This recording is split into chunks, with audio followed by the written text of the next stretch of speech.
Here we are drone flying. That's the map and Damien's flying it there. You can see what he's doing. And the drone is out that way somewhere.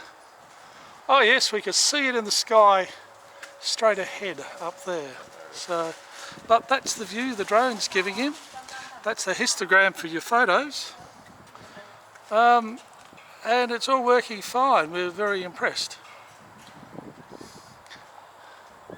Right, so he's dropping some height. I can see it now. Be about 25 metres. Oh, 17 metres, okay.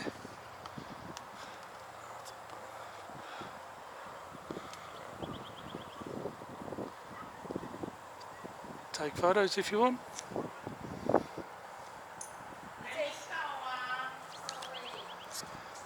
Okay. We could say a successful test, which is what we're all about.